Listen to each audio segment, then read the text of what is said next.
صل على رسوله الكريم أما بعد فقد قال الله تعالى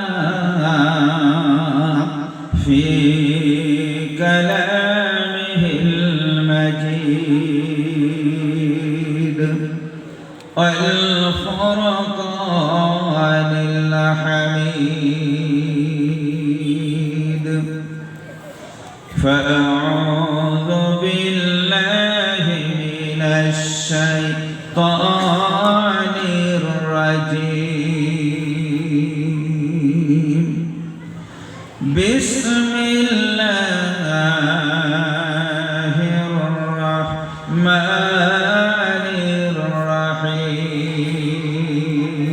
الرحيم وما أرسلناك إلا رحمة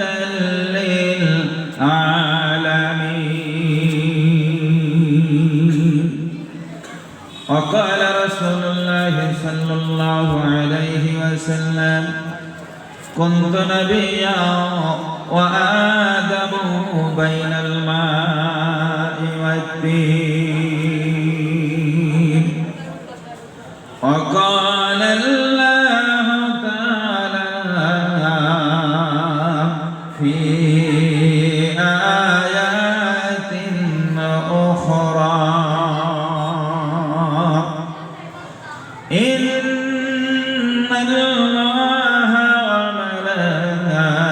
وملائكته يصلون على النبي يا أيها الذين آمنوا صلوا عليه وسلموا تسليما اللهم صل على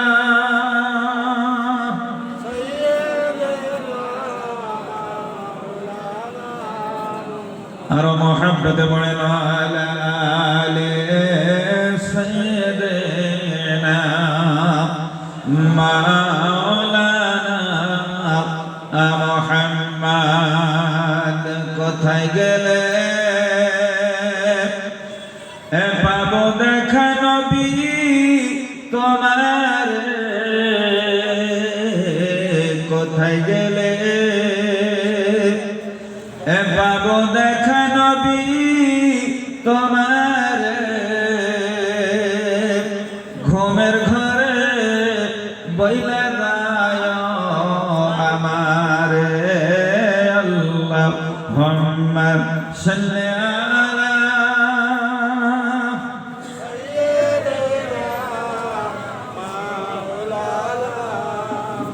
আর ভক্তি ভরে বলেন আলা আলে سيدنا مولانا محمد তুমি দয়াল আমরা কাঙ্গাল মওলা চিরদিন তুমি দয়াল আমরা কাঙ্গাল মওলা চিরদিন কোন কালে শোধ হবে না তোমার ঋণ আল্লাহুম্মা সাল্লি আলা সাইয়্যিদিনা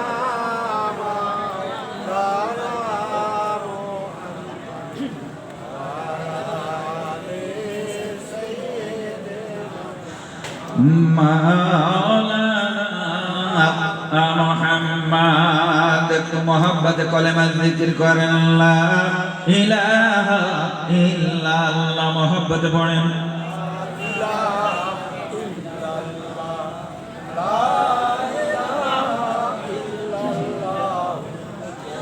মুহাম্মাদুর রাসূলুল্লাহ খোকা আইরে তোরা ব্ল্যাকবোর্ডের কাছে, আইরে খোকা আইরে তোরা ব্ল্যাকবোর্ডের কাছে, আলিফ বা তা সা লেখার সুন্দর উপায় আছে।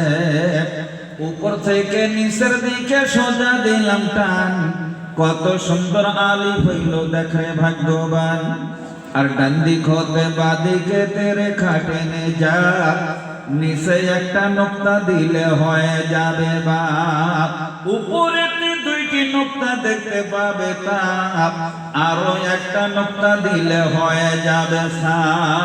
আলিফ বা তা সা, আলিফ বা তা সা। এই পর্যন্ত শিক্ষা দিলাম, যাও রে তোমরা ঘরে, আরো কিছু বাকি আছে শিক্ষা দিব পরে। আইরে খোকা আইরে তোরা ব্ল্যাকবোর্ডের কাছে, আইরে খোকা আইরে তোরা ব্ল্যাকবোর্ডের কাছে, জিম হা খ লেখার সুন্দর উপায় আছে। নিচের থেকে উপর দিকে আস্তে আস্তে টেনে, তারপরে নিচের দিকে বাঁকা করে এনে, নোক্তা পেটে জিম হবে বিনা নোক্তা হা, উপর একটা নোক্তা দিলে হয়ে যাবে খ। জিম হা খ, জিম হা খ। এই পর্যন্ত শিক্ষা দিলাম, যাও রে খুকি ঘরে, আরো কিছু বাকি আছে শিক্ষা দিব পরে। লা ইলাহা ইল্লাল্লাহ, মোহাব্বতে পড়েন।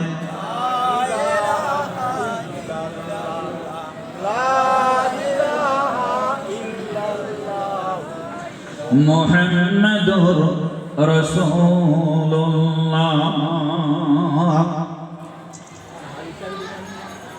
অধ্যকার এই ঐতিহ্যবাহী মাহফিলে শ্রদ্ধেয় মহাসম্মানীয় সভাপতি সাহেব, মুআজ্জাজ মুহতারাম দিগার উলামা হযরত, আমার সামনে বসে থাকা আদিমদার পরহেজগার আল্লাহওয়ালা ভাইয়ের ও বাবাজিরা, হুজ্জাতে কিরাম ও হুফাজে কিরাম ও আসরাতায়ে কিরাম ও তুলাবা ইলম, পর্দার অন্তরালে বসে থাকা ধার্মিক আমার মা ও বোনেরা, সবাইকে জানাই আমার আন্তরিক সালাম। আসসালামু আলাইকুম ওয়া রাহমাতুল্লাহি ওয়া বারাকাতুহু। তো আমি মহান রব্বুল আলামিনের কালাম গ্রহণতম কোট কোরআন মাজিদ থেকে বিশ্বনবী রাহমাতুল লিল আলামিনের শানে ছোট্ট এক টুকরা আয়াতে কারিমা, অসংখ্য হাদিস পাক থেকে ছোট্ট এক টুকরা হাদিস পাক আপনাদের সম্মুখে তেলাওয়াত করেছি। আল্লাহ পাক রব্বুল আলামিন যদি তৌফিক ইনায়েত করেন এবং আপনারা যদি ধৈর্যহারা না হন, তাহলে এর থেকে সংক্ষিপ্ত কিছু আলোচনা করে আমি আমার বক্তব্যকে ইতি করবার জন্য চেষ্টা করব ইনশাআল্লাহ। ভাই, তার আগে কথা হলো, আমি যত সময় কথা বলবো কথাগুলোর দিকে লক্ষ্য রাখবেন, খেয়াল করবেন। কিছু জিজ্ঞাসা করলে আল্লাহর রাস্তায় একটু হ্যাঁ না বলে জবাব দিবেন, তাহলে আমার বলতে বড় অসুবিধা হবে। ভাই, প্রথমত জানতে চাই, বরুণহাট এলাকা বাউন্ডারি থেকে মুসলিমও কিছু সংখ্যক মানুষ আপনারা যে দরবেশ সাহেব হুজুরের স্মৃতি বিজড়িত এক মাদ্রাসা মাহফিলে যে আপনারা উপস্থিত হয়েছেন, জানার উদ্দেশ্য হলো এই বরুণহাট এলাকাতে শুধুমাত্র এই গুটি কতক লোক আপনারা বসবাস করেন না, আরো কিছু লোক বসবাস করেন বলে মনে হয়। নিশ্চিত আরো লোক বসবাস করেন। তারা আসেননি, আসবেন কিনা আল্লাহই ভালো জানে। যতজন এসেছি যারা আসতে পারেননি, আমরা প্রাণ খুলে তাদের জন্য দোয়া করি, আল্লাহ তাদেরকে যেন দরবেশ সাহেব হুজুরের এই মাহফিলে আসার সুযোগ তৌফিক দান করে দেন। সবাই একটু দোয়া করে বলেন আল্লাহুম্মা আমিন। জোরে বলেন আল্লাহুম্মা আমিন। ভাই, জীবনে চেষ্টা করলে ভাই আল্লাহর পাশে বসতে পারবেন। কেউ কারো ক্ষমতা আছে আল্লাহর পাশে বসা? হ্যাঁ, আমি আজকে বসায় দিই আল্লাহর পাশে, একদম আল্লাহর পাশেই সিট হবে। হ্যাঁ, আপনারা বসে আছেন, আল্লাহর পাশে বসার সুযোগ অনেকের হয়ে গেছে, আবার অনেকের এখন হয়নি, হয়ে যেতে পারে। ভাইয়ের আমার, আমি কিতাবের ভিতরে দেখছি না, যদি কোনো বান্দা, যদি কোনো বান্দে যদি ইচ্ছা করে আমি মাওলার পাশে বসবো, যদি এ ধরনের চিন্তা ভাবনা কারো থাকে, ভাইয়ের আমার, তবে আমি বলবো বাবা, বিন্দু পরিমাণ ঈমান যাদের আছে প্রত্যেকের কিন্তু মনে আশা রয়েছে আল্লাহর পাশে বসা। এটা কিন্তু কেউ এমন দুনিয়াতে নাই যারা ঈমানওয়ালা ভাই, এদের মনে প্রত্যেকের মনে আশা আছে কেমনে আল্লাহর পাশে বসা যায়। আশা আছে না নেই ভাই? আল্লাহর নিকটবর্তী হওয়া যায়, একেবারে নিকটবর্তী হওয়া যায় সিজদার মাধ্যমে। কি বলেন? কিসের মাধ্যমে? সিজদার মাধ্যমে নিকটে হওয়া যায়। কিন্তু পাশে বসতে গেলে সিজদার মাধ্যমে হবে না ভাই। কোথায় গেলে হবে? আগার খাহি हम नशीनी बाखुदा, अगर खाही हम नशीनी बाखुदा, गो नशीन दर हुजूरे आउलिया। আল্লাহু আকবার বলেন। কবি বলতেছেন যদি আল্লাহর পাশে বসতে চাও তারা ওলির দরবারে দেয়া বসে যাও। ওলির দরবারে বসলে এটাই তো আল্লাহর দরবারে বসা হবে। নারাই তাকবীর দিবেন একটু, নারাই তাকবীর। হ্যাঁ, এটা ওলির দরবারের মাহফিল। কি বলেন? হ্যাঁ, দরবেশ সাহেব হুজুর জ্যান্ত থাকতে কেউ বুঝতে পারে না। হ্যাঁ, আমরা সেই মহব্বতে এখানে এসেছি নাকি? হ্যাঁ, এই জন্য ভাইয়েরা আমার রাগ করবেন না। দীর্ঘদিন পরে লকডাউন শেষ হয়ে গেছে বাবা, মাহফিলে আসার কোনো বাধা নাই। লকডাউন অবস্থায় মাহফিল মাঝে মধ্যে চলেছে না চলে নাই? চলেছে। কিন্তু আমরা বরুণহাটবাসী বুঝতে পারি না, বুঝলাম না। যদি বুঝতাম এত সময় মাহফিল এই প্যান্ডেল ভরে যাওয়ার কথা। হ্যাঁ, আমি আপনাদেরকে অনুরোধ করব আপনারা যত তাড়াতাড়ি হোক সমস্ত কাজকর্ম ছেড়ে দিয়ে অন্তত কিছুটা সময়ের জন্য মাহফিলে আসুন। দরবেশ সাহেব হুজুরের স্মৃতি বিজড়িত এই মাহফিল, এখানে এসে বসুন। আল্লাহ চাইলে এই খাতিরে নাজাতের ফয়সালা করে দিতে পারে। জোরে বলেন আল্লাহুম্মা আমিন, আল্লাহুম্মা আমিন। শোনো শোনো শোনো শোনো বরুণহাটবাসী, শোনো দিয়া মন, শোনো শোনো বরুণহাটবাসী, শোনো দিয়া মন। ভালো লাগলো আজকে তোমাদের মাহফিল আয়োজন। আরে মাহফিল আয়োজন দীর্ঘদিনের লকডাউন চইলা গেল ভাই, করোনার অজুহাত দিয়া মাহফিল বন্ধ নাই। দীর্ঘদিনের লকডাউন চইলা গেল ভাই, করোনার অজুহাত দিয়া মাদ্রাসা বন্ধ নাই। আল্লাহু আকবার। দীর্ঘদিনের লকডাউন চইলা গেল ভাই, স্কুল বন্ধ, কলেজ বন্ধ, মসজিদ বন্ধ নাই। আমরা সবাই আল্লাহর গোলাম, জান্নাত চাইতে চাই। নবীর সাথে জান্নাত চাইবা কারা কারা ভাই? যারা যারা জান্নাত চাইবেন হাতে লাড়া দেন সবাই, হাতে লাড়া দেন সবাই। নারে তাকবীর। লকডাউনে আমাদের কিছু হয়নি। কি বলেন? জলসা কত চলেছে, হয়তো বড় বড় গুলো হয়নি। মাদ্রাসা বন্ধ করতে পারেনি, যেখানে হোক ক্লাস চলেছে।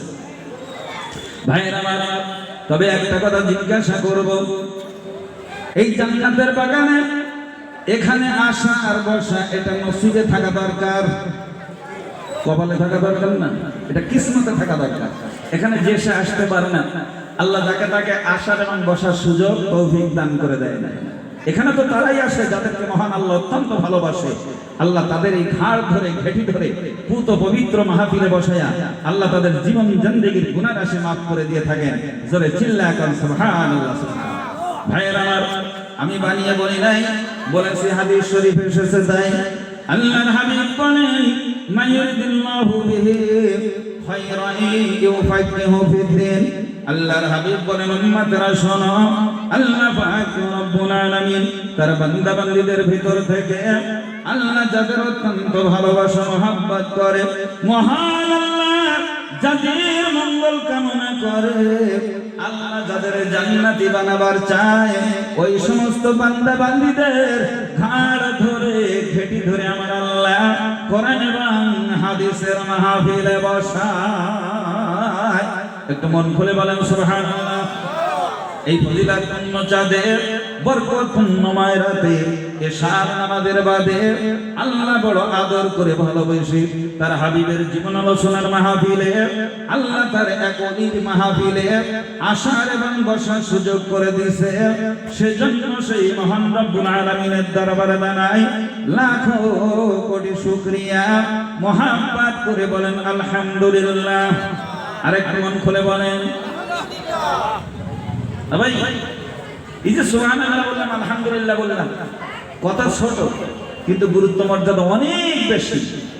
হ্যাঁ ভাইরা, একটা কথা জিজ্ঞাসা করবো আমি, ভাই রাগ করবেন না ভাই, আমরা কিসের জাত বলুন তো? ছাগলের জাত না বাঘের? জোরে বলে বাঘের জাত। আমরা হলাম বাঘের জাত, কিন্তু আওয়াজ যা দেন এতে মনে হয় যে আমরা ছাগল ছাড়া কি কর। মুসলমান বাঘের জাত। যদি বলে হুজুর দলিল পত্র আছে, হাদিসে আছে আমরা বাঘের জাত, যদি বলে কোথায় হাদিসটা আছে, বড় বড় কিতাবের কথা ছেড়ে দেন, জুমার দিন খুতবা শুনবেন, দ্বিতীয় খুতবা যেটাকে সানি খুতবা বলা হয়, সানি খুতবা দেওয়ার সময় অন্তরের কান দিয়ে শুনবেন, দেখবেন হঠাৎ করে ইমাম খুতবা পড়তে পড়তে হাদিসটা বলবেন, ওয়া আলিয়ুন আসাদুল্লাহিল গালিব ওয়া হামজাতু আসাদুল্লাহি ওয়া আসাদু রাসূলি। আল্লাহর হাবিব বলেন, আমার নিজের জামাই, এমন করে আমার আপন চাচতো ভাই শেরে খোদা হযরত আলী, তিনি ছিলেন আল্লাহর বিজয়ী বাঘ। জোরে বলেন।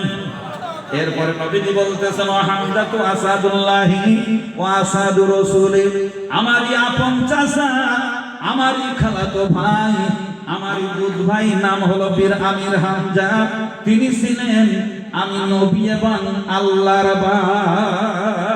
জোরে বলেন। আরে আমরা তো সেই জাতেরই জাত। হযরত আলী বাঘের সঙ্গে তুলনা, হামজা বাঘের সঙ্গে তুলনা, তাহলে আমরা সেই জাতের জাত না বা? তাহলে আমরাও তো বাঘের জাত, এই জন্য আওয়াজটা দিতে হবে বাঘের মতো।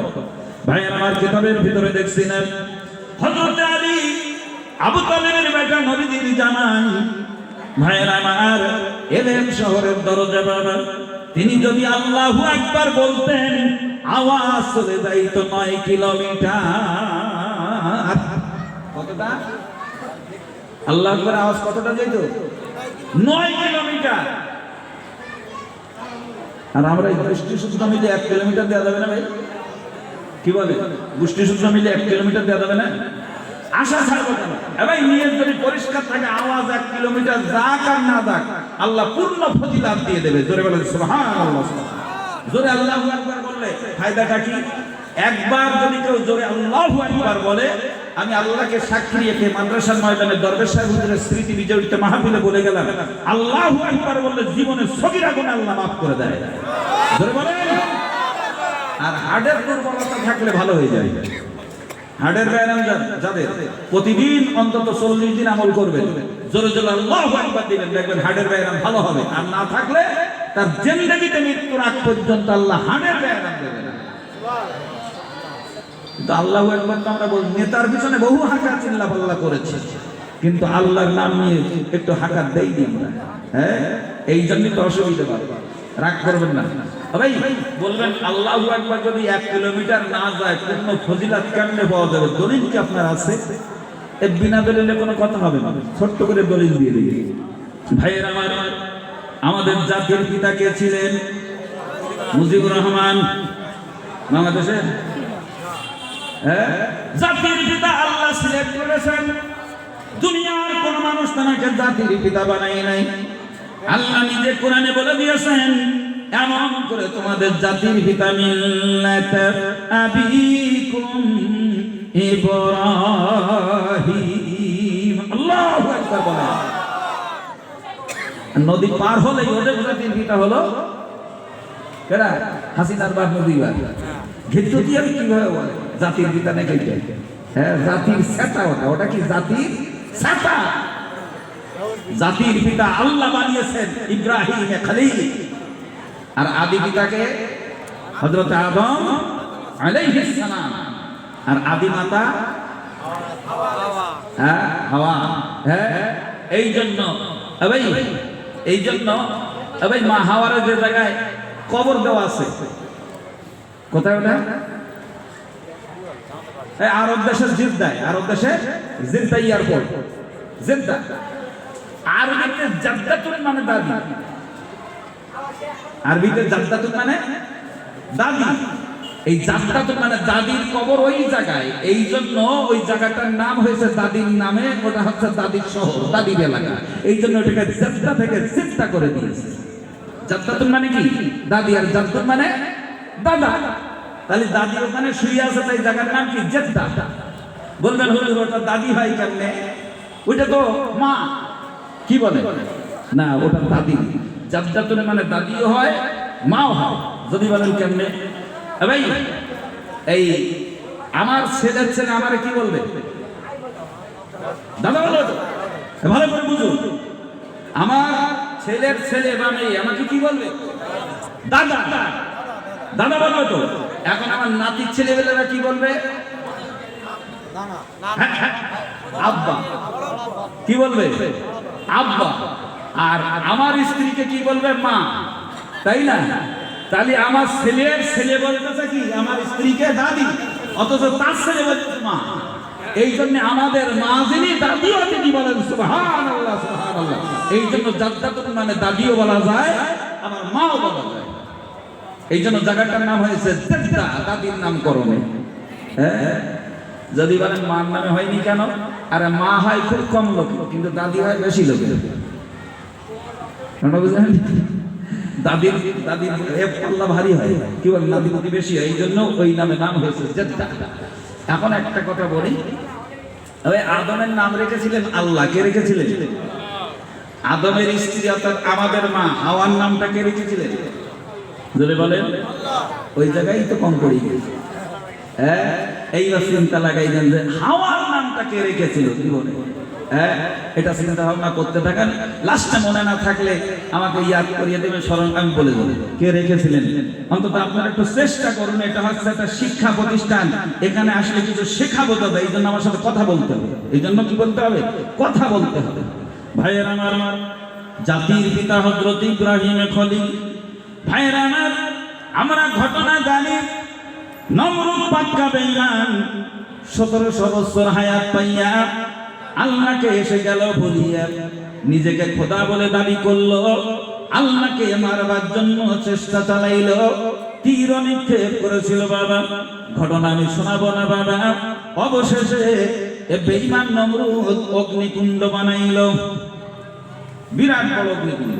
এক মাইল উপর দিয়ে পাখি যাইতে পারে না, এত আগুনের তেজ। ওই আগুনের ভিতরে ইব্রাহিমকে ফেলে দিল পুড়িয়ে দেওয়ার জন্য। ভাইয়ের আমার, ইব্রাহিম আলাইহিস সালাম আগুনে পড়ে গেলেন বাবা। এমন করে তাকে ফেলা হলো, ঘটনা বড় লম্বা, কিন্তু তিনি পুড়লেন না। আল্লাহ আগুনকে খলিলের জন্য ফুলের বাগান বানিয়েছিলেন।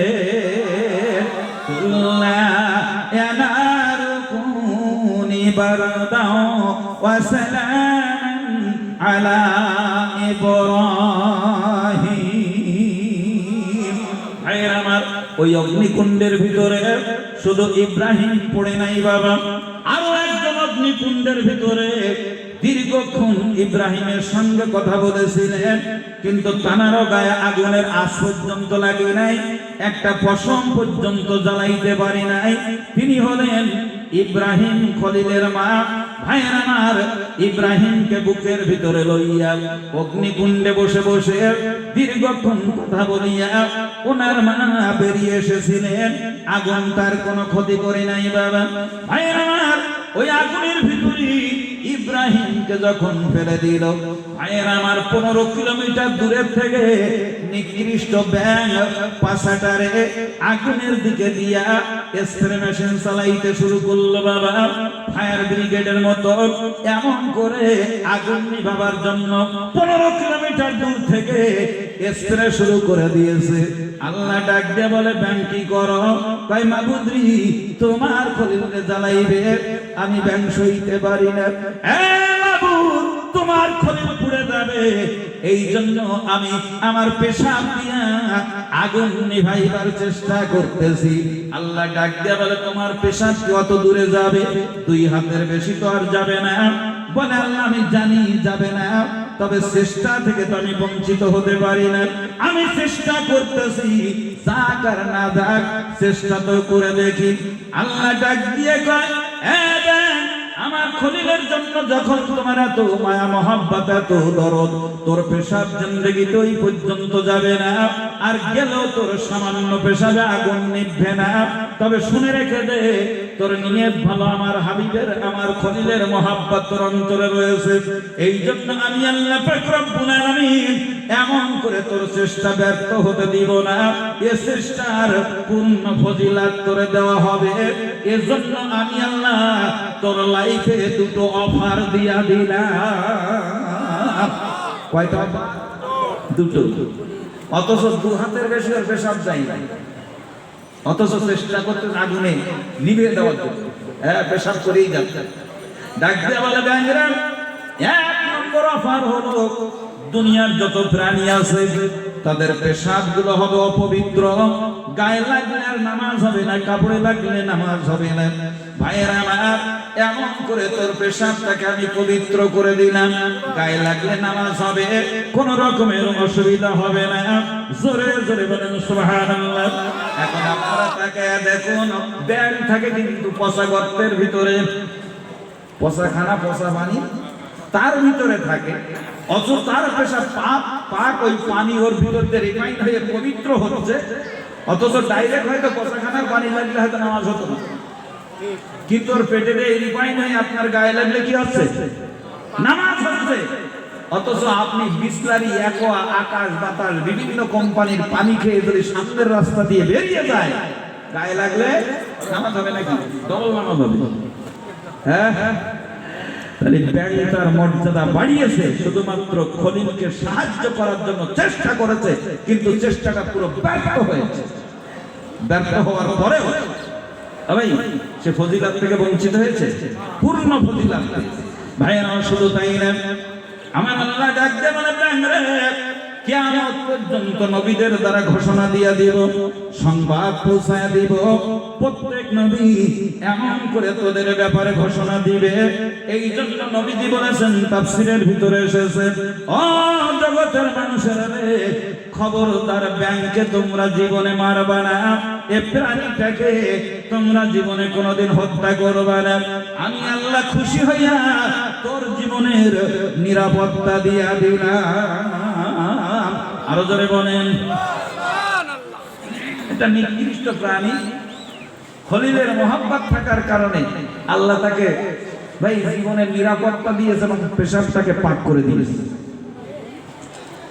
ভালো করে বুঝুন, সেই ব্যাংকটা কি আজ আছে বলে মনে হয়? বর্তমান সে নেই, কিন্তু তার জাতি আছে। ব্যাংক জাত আছে, কিন্তু সেই ব্যাংকটা তো আর নেই। তাহলে এই একটা ব্যাংকের কারণে গোটা ব্যাংক জাতি তারা মর্যাদাবান হয়েছে, সম্মানের পাত্র হয়েছে। তাহলে বোঝা গেল, এলাকার ভিতরে কোন একজন ভালো মানুষের জন্ম নিলে তার ওসিলায় এলাকাবাসী সম্মান পায়, পায় না? পায় না? আজকে বরুণহাটবাসীর কপাল ভালো না, দরবেশ সাহেব এখানে শুয়ে আছে। হ্যাঁ, এতটুকুই যথেষ্ট। হ্যাঁ, একটা ব্যাংক তার ভালো কাজের বিনিময়ে গোটা জাতিকে সম্মানীয় করেছে। আজ তাদের দেখলে মারে না, আর আজ তাদের পেশাব পবিত্র হয়ে আছে। ভাইয়ের আমার, এবার যদি জাতের ভিতরে খারাপ হয়, তার কারণে গোটা এলাকাবাসী কলঙ্কিত হয়, তাদের দুর্নাম বদনাম থাকে। বাবা, আমি তার বাস্তব প্রমাণ দেই। ইব্রাহিমে খলিল আগুনের ভিতরে যখন ফেলে দেওয়া হলো, নমরুদ যখন ফেলে দিল, বহু দূর থেকে কাঙ্গাস বা গিরগেটি যে বলা হয়, ও কিন্তু দূরের থেকে শুধু ফু মারতেছে। ফু, আগুন নিভে গেলে ফু দেয় না? হ্যাঁ ভাই, নিভানো আগুনে ফু দিলে জ্বলে, আবার জ্বলন্ত আগুনে ফু দিলে বেশি জ্বলে। তো দূরের থেকে এই যে গিরগেটি ফু দিচ্ছে কেন? আল্লাহ ডাক দিয়ে বলে, গিরগেটি ব্যাপার কি? বলে, তোর খলিল যাতে আরো বেশি বেশি করে আগুনে জ্বলে, এই জন্য আগুনের একটু তেজ বানাইতেছি। আল্লাহ ডাক দিয়া বলে, আমি তোর ব্যবস্থাও করতেছি। আল্লাহ পাক রব্বুল আলামিন নবী রাসূলের মাধ্যমে বিশেষ করে আমাদের নবী বলেছেন, ও জগতের মানুষেরা শোনো, গিরগেটি বা টিকটিকি যদি দেখতে পাও, যদি তোমরা সেটা মারতে পারো, আমি রাসূল বললাম 100 নেকি তোমার আমলনামাতে লেখা হবে। জোরে বলেন। ভাই, গিরগেটি দেখলে মারতে পারুক আর না পারুক, চেষ্টা করে না? করে না? পারুক আর না পারুক, আল্লাহ বলতে তোর ব্যবস্থা করে। খলিলের শত্রু তো। এখন সেই গিরগেটি আজ আছে বা আজ নেই, সেটা তো নেই, তার জাতিরা রয়েছে, তারা মার খেয়ে বলতে। ঘটনা বুঝতে পারেন?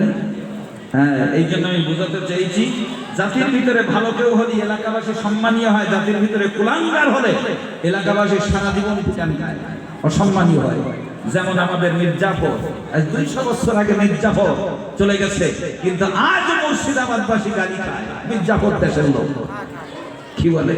এই জন্য জাতি ভালো হওয়া দরকার। তবে আমি বোঝাতে চেয়েছিলাম মূলত, তবে উদ্দেশ্য সফল হোক আর না হোক, নিয়ে ভালো থাকলে পূর্ণ ফজিলাত আল্লাহ দেয়, এ থেকে আল্লাহ বঞ্চিত করে না। বাস্তবে তার দলিল বুঝেছেন তো? হ্যাঁ ভাই, এই জন্য আমাদের আওয়াজ যাক আর না যাক, আল্লাহ পূর্ণ ফজিলাত দিবেন, এর দলিল হাদিস কোরআনে রয়েছে। এই জন্য একটু তাকবীর ধ্বনি দিতে হবে। ভাই, চুরি করলে হবে না, নারায়ে তাকবীর। আর একটু মন খোলা হবে না, নারায়ে তাকবীর, নারায়ে তাকবীর। এইবার মোটামুটি আওয়াজটা বেরিয়ে। হ্যাঁ, তবে মুসলমানে অনেক আমার বলে, হুজুর একবার দিলাম তা 3 বার দিলেন কেন? ভাই, গাই গরু আছে বাড়ি আছে, এক পালানে দুধ বেরোয় সব, হুজুর আর বলতে হবে না, 3 পালান না দিলে দুধ সব বেরোয় না। হ্যাঁ, এই জন্য পরপর 3 বার দিলে কি হয়, পুরো দুধ ছেড়ে দেয় গায়ে। হ্যাঁ, সোনা মালিকের তো হুজুর এক কথায় বুঝে গেছি, আর বুঝতে হবে। হ্যাঁ হ্যাঁ ভাই, এই যে আল্লাহ ধ্বনি দিলেন, আল্লাহ নামটা সব থেকে বড় না ছোট? আল্লাহু আকবার। আকবার এটা কি ইসমে তাফজিল? ইসমে তাফজিল। ভাই, এই ইসমে তাফজিল মানে সব থেকে বড়, যার উপরে আর বড় হয় না। আল্লাহ তিনি সব থেকে বড়। আচ্ছা, যারা আল্লাহর ঈশ্বর কয় তারা মানবে আমার এই কথা? এই যারা আল্লাহর প্রভু বলে তারা মানবে? ভাই, যারা আল্লাহকে গড বলে তারা মানবে? ভাই, গড জীবনে আল্লাহ হয় না, প্রভু জীবনে আল্লাহ হয় না। আল্লাহ তো আল্লাহ, বুঝাবার জন্য বলছি, আল্লাহর কোনো অংশীদার নাই। হ্যাঁ ভাই, কথাগুলো ঠান্ডা মাথায় দিচ্ছি। ভাই, আল্লাহ শব্দ যত জোরে দেওয়া যায়, পৃথিবীতে কোনো শব্দ এত জোরে দেওয়া যায় না। আমাদের আল্লাহর চাইতে বড় কোনো রব নেই, বড় কোনো প্রভু নেই, কারণ আমি এত উচ্চ আওয়াজে নেওয়া দেওয়া সম্ভব নয়। আমরা বিশ্বাস করলেও অমুসলিম যারা আছেন তারা বিশ্বাস করবে না। ভাই, তাদের বিশ্বাস করাবার জন্য আমি বলি, প্রমাণ করে দেই, যদি পারেন কিয়ামতের আগ পর্যন্ত বেঁচে থাকলে জীবনে আর ওয়াজের মাহফিলে আসবেন। জান্নাত চাইতে বড় কোনো আওয়াজ যদি দেখাতে পারেন, কোন নামের আওয়াজ, আমাদের আল্লাহ নামের আওয়াজ দৈনন্দিন 5 বার হচ্ছে না? হচ্ছে না ভাই? হচ্ছে তো? কিরকম জোরে দেওয়া হয় বলেন? আল্লাহু আকবার, আল্লাহু আকবার। এখন গড়টা যদি এইরকম দিতে যায় 2 বার, গড়টা কি হয়? গড় তো শর্ট না লম্বা? শর্ট তো নাকি? গড়টা যদি কেউ বলে গড়, তোর মারবে না? মারবে না? ভাই, গডের যদি বলা হয় গড,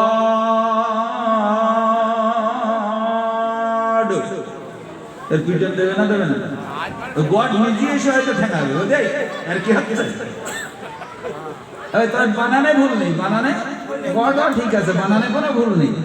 আচ্ছা, এতে কত ভুল হচ্ছে আর কত ঝামেলা আছে আমি একটু বলি। মা বলতে, খোকা তোর বাপের একটু মাথাতে দেখে নিয়ে পান্তা খাবে, আর ছেলে দিয়ে দেখে আপনার একটুখানি দূরে, তো কানে হাঁটতে শুরু করে, আব্বা, ও পান্তা খাওয়া তুমি মারবে না? মারবে না? এবারে আর কি হাঁটতে যেতে নেই, এই শুধু বললে আব্বা, তো তুই আ বলে কান্নালি 14 আলি, এ কোথায় পেয়েছিস বল? এ বাপ খুশি হবে না? হ্যাঁ, আমি যদি বলি খোকা তোর বাপের নাম কি, বলবি আর কি একটু আমার সাথে? অথচ বানানে কোথাও ভুল নেই, আছে কি? নেই। ভাই, গড আছে, গড এটাতে লম্বা করে যদি আপনি উঁচু করতে যান, তাহলে তো ব্যাকরণে থাকা দরকার আছে, গ্রামারে থাকা দরকার আছে, গড আনতে হবে। কি বলে? এটা আছে কোনো ব্যাকরণে? পেয়েছে না শুনছেন? কিন্তু এর কোরআনে কারিমের আরবি ভাষার ভিতরে আল্লাহ শব্দের নামে টান আছে না নাই? কোন কোথা থেকে উচ্চারণ হবে আছে না নাই? কোনটা জিহ্বার আগা থেকে হবে, মাঝখান থেকে হবে, ঠোঁটের আগা থেকে হবে, হ্যাঁ এমন করে ভিজা জায়গা থেকে হবে, শুকনো জায়গা থেকে হবে, আলটাকরা থেকে হবে, হলক থেকে হবে, কোথা থেকে হবে না হবে সব বিষয় এটা আছে না নাই তাজবিদ। কিন্তু এই আরবি ছাড়া পৃথিবীর কোন ভাষায় তাজবিদ আছে ভাই? আছে? নেই। অথচ আমাদের তাজবিদ আছে। কেন? পৃথিবীর কোন ভাষায় তাজবিদ না থাকার কারণ হলো পৃথিবীর যত ভাষা আছে সব মূর্খর আবিষ্কার। কাদের আবিষ্কার? মূর্খের। কাদের আবিষ্কার? বিশ্বাস করেন তো নাকি? আচ্ছা, বাংলা ভাষা কে আবিষ্কার করেছেন বলেন? যদি বলেন ঈশ্বরচন্দ্র, আর সে কার কাছে পড়েছিল? সে কার কাছে? সে আবার কার কাছে পড়েছিল? গোড়ায় যে দেখবেন ঘষে আগুন ধরা তো সেই মালিকের কাছে। অর্থাৎ সব মূর্খর বাণী দেন। কিন্তু কোরআনে কারীম আরবি ভাষার আবিষ্কারক হলেন স্বয়ং রব্বুল আলামিন। জোরে বলেন কে? এই জন্য এই ভাষা যাদের ভিতরে থাকবে, কথা বলছে কারা? জোরে জোরে এটা কারা কথা বলছে? আস্তে বলুন ভাই। এই জন্য আল্লাহ রাব্বুল আলামিনের দেওয়া ভাষা যাদের দিমাগে সেনায় রয়েছে, আল্লাহর কসম করে বললাম কিয়ামত পর্যন্ত এদের পাগলা গারদে দেখাতে পারবেন না। এটা বাস্তব প্রমাণ। কিন্তু মানুষের রচিত ভাষা এগুলো যারা শিখেছে, এই ডাক্তার হলেও, মাস্টার হলেও, উকিল ব্যারিস্টার হলেও মাঝে মধ্যে এদের পাগলা গারদে শিকল দিয়ে বাধা পায়। কথা ঠিক বলছি না ভুল বলছি? যদি দেখাতে পারেন হামেদ সাহেব, কারি সাহেব, মুফতি সাহেব, মুহাদ্দিস সাহেবেরা পাগলা গারদে, আমি জিন্দেগিতে রস করব। কারণ আল্লাহর দেওয়া এই ভাষা যাদের ব্রেনে আছে, এদের ব্রেনের কারেন্ট ডিস্টার্ব হয় না। সুবহানাল্লাহ বলবেন না? তার সব জায়গায় গন্ডগোল। সব জায়গায় কি গন্ডগোল? হ্যাঁ, এই জন্য আমি মাঝে মধ্যে বলি, বুদ্ধিজীবী যারা এদের মাথা খারাপ হয়, হতে পারে, সবাই নয়। বুদ্ধিজীবীদের মাথা খারাপ হয়, এরা পাগল হয়। বুদ্ধিজীবীদের মাথা খারাপ হয়, পাগল হয়। কিন্তু বুদ্ধিমান কখনো মাথা খারাপ পাগল হয় না। জোরে বলেন সুবহানাল্লাহ। কালকে বলবে বুদ্ধিজীবী আর বুদ্ধিমান তো এক জিনিস, হলো তুমি ভাষাটা জানে না নাকি বলবে না। বুদ্ধিজীবী আর বুদ্ধিমান সম্পূর্ণ আকাশ পাতাল ব্যবধান। আমি বলে দেই, বুদ্ধিজীবী তাদেরকে বলা হয় যারা বুদ্ধি খাটিয়ে পেট চালায়, বুদ্ধি বেছে পেট চালায়, এদের নাম হলো বুদ্ধিজীবী। যারা বুদ্ধি বেছে পেট চালায় এদের কি বলে? বুদ্ধিজীবী। আর যাদের বুদ্ধি থেকে, যাদের বুদ্ধি নিয়ে মানুষ জাহান্নাম থেকে বেঁচে জান্নাতের রাস্তা দেখতে পায়, এরাই হলো পৃথিবীতে বুদ্ধিমান। যারা বলবেন না সুবহানাল্লাহ? তাহলে বুদ্ধিজীবী যারা বুদ্ধি বেচে খায়, বুদ্ধি বিক্রি করে পেট চালায়, এরা হলো বুদ্ধিজীবী। আর যাদের বুদ্ধিতে, যাদের বুদ্ধির কারণে জাহান্নাম থেকে বেঁচে জান্নাতের রাস্তা দেখতে পায়, তাহলে কারা হয়? সে নবীর ওয়ারিস, আলিমরা, পীর, ওলি, আউলিয়া, দরবেশ খানেরা। কথা ঠিক বুঝাতে পেরেছি? ভাই দেখবেন এই কাঁধে করে ব্যাগ নেয়, খুব সুন্দর ব্যাগ, খুব দামি জুতো, দামি শার্ট, দামি প্যান্ট, চোখে চশমা, মোটরসাইকেল একটা নিয়ে আসবে ঝাঁকা, আপনার বাড়িতে ঢুকবে ব্যাগ ঘাড়ে করে। বিরাট ভদ্র ছেলে, যে বলবে ভাই লাইফ ইন্স্যুরেন্স করলে আপনার তো লাভ আছে, আপনার খুব সুন্দর করে পড়াবে। তবে যারা গেছে এরা বিএ পাস, আইএ পাস না মুফতি পাস? যারা বলেন তাহলে ওরা যে এমএ পাস, ওরা কি দেখাচ্ছে? জাহান্নামের রাস্তা। হ্যাঁ, আর সেখানে যে মুক্তি হোক, হাফেজ হোক, যে বাধা প্রদান করতেছে। এই জন্য হাফেজকারী মাওলানা মুফতি এরা হলো বুদ্ধিমান, জান্নাত দেখায় এরা। আর যারা ব্যাগ ঘাড়ে করে নিয়ে ঘোরে, এরা হলো বুদ্ধিজীবী, ফাঁকি ঝুঁকি করে ওর থেকে কিছু মাল ঝাড়বে, সেটি ওর পেট চালাবে, অথচ ভবিষ্যতে তুমি নাও পেতে পারো। কথা ঠিক বললাম না ভুল বললাম? যেরকম সাদা কাণ্ডে ছেড়েছে জম্পের ছাড়া, কিন্তু যারা প্যান্ট ঘাড়ে এসে এটা করিয়েছিল তারা তো ঝাড় খায়নি, তারা তো মাল ছেড়েই বেরিয়ে গেছে। এই জন্য এরা হলো বুদ্ধিজীবী। এই জন্য এদের ব্রেনের তার খারাপ হয়, এরা পাগল হয়, নিজেদের পায়খানা নিজে খায়। কিন্তু হাফেজকারী মাওলানা মুফতি নবীর ওয়ারিস আজ পর্যন্ত পাগল হয়নি, আর হবে না। ভাই জোরে চিল্লায় বলেন সুবহানাল্লাহ, নারে তাকবীর। এরকম হাজারো দলিল আমি দিতে পারবো সারা রাত, কিন্তু আমি আর যথেষ্ট, এতটুকু যথেষ্ট। হ্যাঁ ভাই, রাগ করবেন না সোনামানিকেরা, কথাগুলো ঠান্ডা মাথায় বুঝি। তাহলে আল্লাহ নামের আওয়াজ সব থেকে বড়। ভাই বাস্তবে কেউ এর থেকে জোরে দিতে প্রভু বললে নিচের উপর দেয়, প্রভু ঈশ্বর বলে নিচের দিকে দেয়।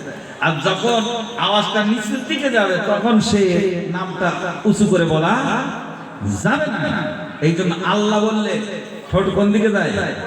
উপরের দিকে দেয়। এই জন্য আওয়াজটা সব থেকে বেশি দূরে যায়। ভাই এবার বুঝাতে পারলাম যে আল্লাহু আকবার, আল্লাহ তিনি বড় এবং তার নামের আওয়াজটাও বড়, কিন্তু তার নামের এই পাওয়ারটা একটু কম নাকি? ক্ষমতা বেশি। পাওয়ার কত আমি ছোট্ট করে বুঝিয়ে দিই। আল্লাহ নামের পাওয়ারটা সব থেকে বেশি। ভাই আমি আপনাদের কাছে বলি কত পাওয়ার। আরে এখানে ধরুন একটা ঝঞ্ঝাট হচ্ছে, এখন মারামারি, একটা ঝামেলা ঝঞ্ঝাট শুরু হয়ে গেছে, কথা কাটাকাটি শুরু হয়ে গেছে। আমি আপনি যতই বলি ভাই থামেন, ভাই থামেন, হুজুরি কথা ছাড়, ওইভাবে শুধু ঝামেলা চলেই যাচ্ছে। এত বলা হচ্ছে থামবে না। কিন্তু যদি হঠাৎ করে বলা হয়, কিংবা যদি দেখতে পাওয়া যায় বসিরহাট কিংবা হাসনাবাদ থানার ওসির গাড়িটা ঢুকতেছে আস্তে আস্তে করে গেটের কাছ থেকে, বাবা আস্তে করে যদি কেউ এসে বলে ও বসিরহাট কিংবা হাসনাবাদের কিংবা হিঙ্গলগঞ্জের ওসি আসতেছে, আপনারা বলুন ভীত সন্ত্রস্ত হয়ে পড়বে না ভাই? কে কোন দিক থেকে দৌড়াবে তার ঠিক ঠিকানা নাই।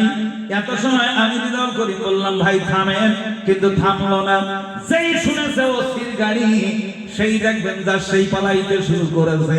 আমার বলার উদ্দেশ্য বাবা, ওসি কিন্তু তার আসল নাম না, এটা তার একটা উপাধি মাত্র। এই উপাধি নামটা শোনার সঙ্গে সঙ্গে আমাদের ভিতরে একটা ভয় ভীতি সংসার হয় বাবা। ভাইয়ের আমার, এইবার আপনারা বলেন এই খেদা ওসিটারে কে বানাইছে? আল্লাহ বানাইছে বাবা। ভাইয়ের আমার, ওসির নাম শুনে ভীত হয়ে পড়লেন, সন্ত্রস্ত হয়ে পড়লেন বাবা। কিন্তু যেই আল্লাহ তারে বানাইছে, ওই আল্লাহ নামে পাওয়ারটা এবার চিন্তা করা দরকার। রাগ করবেন না সোনা মানিকেরা, আমার আল্লাহ নামের পাওয়ার কত আমি কিতাবের ভিতরে দেখছিলাম বাবা। আমার আপনার নবী, দয়ার নবী, মায়ার নবী, রাহমাতুল লিল আলামিন পাহাড়ি এলাকায় গাছের নিচে ঘুমিয়ে আছে। হঠাৎ করে বেদুইন বেঈমান উলঙ্গ তলোয়ার লইয়া নবীর কাছে হাজির হয়ে গেছে। ধমক দিয়া বলতেছে, এ মুহাম্মদ, আমার হাত থেকে এবার তোরে কে বাঁচাইবে বল। আমার নবী তাকায় দেখে বেঈমান তলোয়ার রেডি করে দাঁড়িয়ে আছে। আমার নবী ডাক দিয়ে বলে, বেদুইন, ও বেঈমান, তুই শুনে রেখে দে, তোর হাত থেকে বাঁচাইবে আমার আল্লাহ। সেই বলেছে আল্লাহ বাঁচাইবে। আল্লাহ নামের পাওয়ার এত ক্ষমতা তো বাবা, বেদুইনের গায়ে লেগে গেছে, বেদুইন ঘায়েল হয়ে গেছে বাবা। থরথর থরথর করে কাঁপতেছি, কাঁপতে কাঁপতে হাত থেকে তলোয়ারটা পড়ে গেছে। আমার নবী ডাক দিয়ে বলে, বেঈমান, এবার তুই বল আমার হাত থেকে কে বাঁচাবি? বলে, আব্দুল্লাহর বেটা, তুমি ছাড়া কেউ বাঁচাইতে পারে না। আমার নবী ডাক দিয়ে বলে, শুনে রেখে দে, আমি কেমনে তোরে বাঁচাইব? যেই আল্লাহ তোর হাত থেকে মোরে বাঁচাইছে, ওই আল্লাহই তো আমার হাত থেকে তোরে বাঁচাইবে। ওই আল্লাহ আমাকে রহমতে আলম করে পাঠাইছে, দুনিয়াতে পাঠাইছে। ওই রহমাতুল লিল আলামিন নামের খাতিরে আল্লাহর রাস্তে তোরে maaf করে দিলাম। ভাইয়ের আমার, এমন সময় দেখা যায় বেদুইনের চোখ বেয়ে ঝরঝর করে পানি ধরে, কান্দে আর বলে, ওগো মুহাম্মদ, এতদিনে আপনারা চিনতে পারি নাই, আজকে আপনারা চিনতে পারলাম। তামাম জগতের কোন মানুষ যদি আপনাকে নবী বলে মেনে না নেয়, আমি বেঈমান হইয়া সাক্ষ্য দিয়া বলতেছি, অবশ্যই আপনি আল্লাহর পয়গম্বর। আরো জোরে বলেন, বেঈমান হয়ে আমি সাক্ষ্য দিচ্ছি আপনি অবশ্যই আল্লাহর পয়গম্বর। ভাই, আল্লাহ নাম শুনে বেঈমানের হাত থেকে তলোয়ার পড়ে গেছে। আর সেই আল্লাহর নাম শুনে আমাদের কারো হাতে বিড়ি পড়ে বলে মনে হয়, ভাই বিড়িটাও পড়ে না, কি বলে? আর বেঈমানের হাত থেকে তলোয়ার পড়েছে, আর সেই আল্লাহর নাম শুনে ইমানদার হওয়ার পরে যাদের হাত থেকে বিড়ি পড়ছে না, তাহলে বুঝতে হবে এরা ও বেদুইন নিশ্চয়ই বেকায়দা মানুষ। রাগ হচ্ছে বোধ হয় নাকি? হ্যাঁ, রাগ করবেন না। তাহলে আল্লাহ নামের পাওয়ার আছে কি নাই? হ্যাঁ ভাইয়ের আমার, এতটুকু আমি বললাম। আমার নবী ঘুমাইতেছিলেন। ভাইয়ের আমার, ওই লোকটা সেদিন নবীজির সুন্দর আদর্শ দেখে কলেমা পড়ে মুসলমান হয়ে গেলেন বাবা। আপনারা বলুন, নবী সেদিন যদি একটা থাপ্পড় মারতেন বাবা, লোকটা জিন্দেগিতে মুসলমান হতো। ভাইয়ের আমার তলোয়ার বলে ইসলাম প্রসার বিস্তার লাভ করে নাই বাবা। নবীজির সুন্দর আদর্শ দেখি সে জগতে সে জামানায় মানুষেরা ঈমান গ্রহণ করেছিলেন বাবা। আমি ছোট্ট আজ আপনাদের কাছে করেছি, আমার নবীজি ঘুমাইতেছিলেন, আমার নবী ঘুমাচ্ছিলেন, এতটুকু কষ্ট নবী ঘুমায়। ভাইরা নবীজিও তো ঘুমায়, আবার আমরাও তো ঘুমাই। এখন আমার জিজ্ঞাসা হলো, নবী ঘুমায়, আমরাও পাবলিকেরা ঘুমাই। এখন আপনারা বলুন, নবীর ঘুম আর আমাদের ঘুম এক ঘুম না আলাদা ঘুম ভাই? নবীর ঘুম আর আমাদের ঘুম কত ব্যবধান।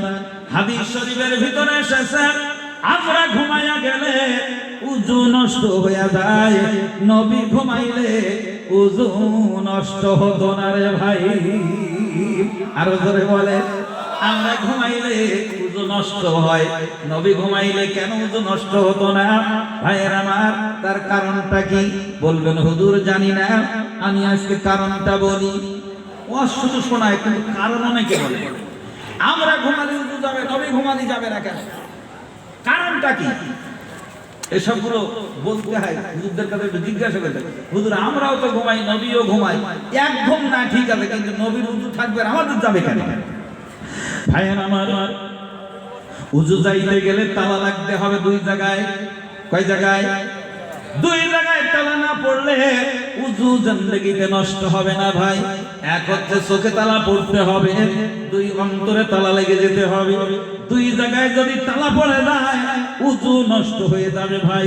কিন্তু নবীদের এমন করে, নবীদের এটা বৈশিষ্ট্য বাবা। আল্লাহ নবী জীবনে চোখে ঘুমাইতেন বাবা, কিন্তু তার অন্তর জীবনে ঘুমাইতো না। এই জন্য আমরা ঘুমাইলে যেহেতু দুই জায়গায় তালা পড়ে যায়, এই জন্য উযু নষ্ট হয়। আর নবী শুধু চোখে তালা পড়তো, অন্তরে তালা পড়তো না ভাই, অন্তর জাগ্রত থাকতো। এই জন্য নবী ঘুমাইলে উযু যাইতো না। আরো জোরে বলেন। এইবার আমরা যদি ঘুমাই, আবার যদি অন্তর না ঘুমায়, আমাদের উযু যাবে না। আমি তার বাস্তব একটা প্রমাণ দেই। যেহেতু মাদ্রাসা, এখানে আলেম ওলামা কম নেই, বিশেষ করে আমাদের খোকা সাহিবুদ্দিন মুফতি সাহেব মানুষ। এখানে ফতোয়া ফারাজ করতে গেলে দেমাগেও কিছু থাকা দরকার। কি বলে ভুলভাল বলে গেলি ধরে গেলে। হ্যাঁ ভাই, জুমার দিন মসজিদে জিকির করেন অনেকে, জিকির করে না খুতবার সময়? এই জিকির আল্লাহ আল্লাহ জিকির না, ঘুমুনি জিকির করে না অনেকে? করে। এখন করতে করতে ঘুমাতে জিকির করতে করতে ছট করে উল্টে পড়ে গেছে, আর পড়ে যাওয়ার সাথে সাথে ঝট করে উঠে বসে যায়, তার উযু নষ্ট হয়নি। তার মানে ওর অন্তর জাগ্রত ছিল, এই জন্য হুঁশ আছে, এই জন্য চট করে বসে পড়েছে। এই জন্য কি হয়েছে? উযু নষ্ট হয়নি। কিন্তু পড়ে যদি 2-5 সেকেন্ড যদি শুয়ে থাকে, তারপরে যদি ওঠে, তাহলে বোঝা গেল ওর হুঁশ ছিল না, অন্তর ঘুমিয়ে গেছিল। এই জন্য উযু করে আসতে হবে। কথা ঠিক বললো না? বললো। তাহলে নবীর যখন অন্তর ঘুমায় না, তাহলে উযু কেমনে যায়? তাহলে আমাদের তখন যে পড়ে গেছে, তখন অন্তরটা ঘুমিয়ে পারেনি, তার আগে চোখ খুঁজে গেছে, ওই অবস্থায় পড়ে গেছে। এই ফতোয়া দ্বারা, এই মশলা দ্বারা প্রমাণ হলো অনেকে বিনা উযুতে নামাজ পড়ে অনেকে বাড়ি যায় বর্তমান জামানায়। আগের জামানায় না, এই জামানায়। কারণ বর্তমান জামানায় প্রতিটা মসজিদে দেখবেন ভাইয়ের আমার চেয়ার ঢুকে গেছে ভাই। চেয়ার ঢুকেছে না বাবা? চেয়ারে নামাজ পড়ে, চেয়ারে এবার হেলান দিয়ে ঘুমায়। নবীজি বলেছেন, মসজিদে যাইবা দেওয়ালে পিঠ লাগাবা না, পিলিয়ারে পিঠ লাগায় থাকবা না। কারণ মনে মনে ঘুম এসে যাবে, আলোকে বসে থাকলে সিট উল্টায় পড়বা, উযু গেছে না সেটা বোঝা যাবে। কিন্তু দেওয়ালে কিংবা পিলিয়ারে যদি পিঠ লাগাও, ঘুম এসে গেলে তুমি পড়বা না। এইবার খুতবা শেষে বলে, ভাই ওঠ, ওইভাবে নামাজ পড়ে যাবে বিনা উযুতে, তোমার নামাজ হবে না। এই জন্য মসজিদের আদব হলো দেওয়ালে কিংবা পিলিয়ারে হেলান দিয়া লাটের মতন বসে থাকা যাবে না। তাহলে হেলাম দেওয়া চেয়ার যেটা নিয়েছেন ওতে যদি ঘুম আসবে চিঠি দিয়ে তো পড়বেন না। এখন যদি পড়তে আমি চেয়ারে পড়ার পক্ষপাতী না, তাহলে তারা পড়তেছেন ওর পিছনেরটা কেটে দেবেন, হেলাম দেওয়াটা কেটে দিয়ে শুধু একটা টুল মতন করবেন, তারপরে ঘুম আসলো কি না আসলো বোঝা। যদি ওর থেকে হয় অন্তত পড়ি, অন্তত মাথায় ব্যথা লাগে। রাগ করবেন না সোনামানি করে। আরে কোরআনে এসেছে দাঁড়িয়ে নামাজ পড়ো। কিভাবে কিভাবে নামাজ পড়তে বলেছে? দাঁড়িয়ে, মাজুর অবস্থায় বসে, তা না হলে শুয়ে, সিট হইয়ে, কাঠ হইয়ে, পশ্চিম দিকে পা দিয়েও পড়ো। হ্যাঁ, এটাই মসলা। যদি পা যদি কাঠ মতন হয়ে যায় তা আপনি পশ্চিম দিকে দিতে পারেন, অসুবিধা নেই। নামাজ হালাত পশ্চিম দিকে পা দিয়ে নামাজ ইশারাতান আপনি পড়তে পারেন, কোনো অসুবিধা নেই। কিন্তু সিয়ারের কথা আসে, ওমাল কি করে যে ঢুকেছে আল্লাহই জানে। আর যারা সিয়ারে পড়তেছে ভাই, এরা দেখবেন নামাজের থেকে বেরিয়ে হাটে ঘাটে মাঠে বাজারে চষে বেড়াচ্ছে, কোনো ব্যয় নেই। কি গুতম যে তোমার হবে, চেয়ারে বসার স্বাদ তোমাকে মিটানো হবে কবরের ভিতরে। তোমার যদি এতই অসুবিধা হয় তুমি বসে পড়ো, শুয়ে পড়ো, তারপরে যদি না হয় কাঠিয়ে চিপে, তো তোমার আর আসতে হবে না। তোমার মতন অপরুমাল আর ওষুধ দরকার নেই। এই কথা বুঝতে পারেন? রাগ করবে যদি তারপরে অসুবিধা হয়, আপনার দরকার নেই। হ্যাঁ, তবে যদি সেজদা দিতে অসুবিধা হয়, আমি বলেছি কিয়াম করা কি ফরজ। কিয়াম মানে সালামের কিয়াম না, নামাজের কিয়াম কি ফরজ। আচ্ছা, নামাজের ভিতরে আর বাইরে কয়টা ফরজ ভাই? ভিতরে কয়টা আর বাইরে কয়টা? বাইরে 7, ভিতরে 6। বাইরে 7, ভিতরে 6। আচ্ছা, যদি ফরজ হয় তা মনে রাখাও তো ফরজ। আচ্ছা, আমরা যারা নামাজ পড়ি সব যদি জুমার দিন তালা লাগাই এক এক করে যদি ধরায় তা দুপুরে ভাত খাইতে পারবে বলে মনে হয় অনেকে। 13টা ফরজ, হ্যাঁ, 13টা ফরজ বলতে পারবে কিন্তু নাম জানে না। হ্যাঁ, আমি একটা লোকের বলছি ভাই ছেলে মেয়ে কয়টা করে হুজুর বালিশ নিয়ে আসি। কেন বলতে আমার মনে নেই, বালিশ নিয়ে এসে বলবো। তা আমাদের মুসলমানদের ভিতরে এরকম অবস্থা আছে, 13টা ফরজ যদি বলি নাম বল, তাহলে বালিশ গুনা দরকার এখন আমার দ্বারা সম্ভব। কি বলেন? রাগ করবে না। জোরে তাহলে আমার সাথে একটু বলবেন, জায়গা কাপড় শরীর পাক, একটু মুখ নাড়ান না। জায়গা কাপড় শরীর পাক, অক্ত কেবলা সতর ঢাক, মনে মনে নিয়ত রাখ। পাঠাইছে 7টাই না? হ্যাঁ, জায়গা কাপড় শরীর পাক, অক্ত কেবলা সতর ঢাক, মনে মনে নিয়ত রাখ। 7টাই ছিল না 6টা? হ্যাঁ, 7টা হবে। হ্যাঁ, জায়গা কাপড় শরীর পাক, অক্ত কেবলা সতর ঢাক, মনে মনে নিয়ত রাখ। তাকবীরে তাহরিমা বলা, দাঁড়াইয়া নামাজ পড়া, কেরাত করা, রুকু করা, সিজদা করা, আখেরি বৈঠাক 27 13। এ মনে রাখবি তো শনি মঙ্গলবার। হ্যাঁ, জায়গা কাপড় শরীর পাক, অক্ত কেবলা সতর ঢাক, মনে মনে নিয়ত রাখ। কত সুন্দর ব্যাপার। তাকবীরে তাহরিমা বলা, দাঁড়াইয়া নামাজ পড়া। এই যে তাকবীর দেন আল্লাহু আকবার, কাব্বারা ইউকাব্বিরু তাকবীরান ফাহুয়া মুকাব্বির ভাবে তাফসীর থেকে এসেছে। কাব্বারা ইউকাব্বিরু তাকবীরান ফাহুয়া মুকাব্বির। ভাই তাহলে এটা ভাবে তাফসীর থেকে এসেছে। তাই এখানে হয়েছে তাকবীরে তাহরিমা। তাহরিমা মানে হারাম, হারাম শব্দ থেকে এসেছে তাহরিম। হ্যাঁ, মানে হারাম মানে নিষিদ্ধ, শরীর গোশত হারাম। কি বলে? রক্ত খাওয়া হারাম, মরা খাওয়া হারাম, বুঝলেন? এই যে হারাম, এই হারামের হারাম হচ্ছে এই আল্লাহু আকবার। এর বাংলা মানে হলো নিষিদ্ধ তাকবীর। কি তাকবীর? নিষিদ্ধ তাকবীর। অনেকে শুনে বলবে এতদিন আল্লাহু আকবার তাহলে হারাম হয়ে গেছে। হ্যাঁ, এটা হারাম তাকবীরের নাম। এর নাম কি? হারাম তাকবীর। বাংলায় বলা হয় এটা নিষিদ্ধ তাকবীর, হারাম তাকবীর। ব্যাখ্যা না করে গেলে সব সমালোচনা করবে, তাকবীর দেওয়া নাকি হারাম বলবে। ভাইয়ের আমার, আপনারা বলেন স্ত্রীর সঙ্গে কথা বলা কি জায়েজ? তো স্ত্রীর সঙ্গে কথা বলা যায় ভাইয়ের আমার, তবে সেজন্য নিজের স্ত্রী হয় ভাইয়ের আমার সাবধান থাকতে হবে।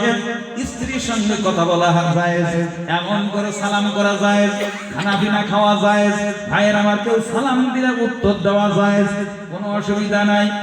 এদিক সেদিক দেখা পর্যন্ত যায় আছে বাবা। কিন্তু আপনি মুসাল্লায় দাঁড়িয়ে আল্লাহু আকবার বলে যখন হাত বাঁধলেন, শেষে বাড়ি এসে জোহরের নামাজে হাত বেঁধেছেন না, আল্লাহু আকবার।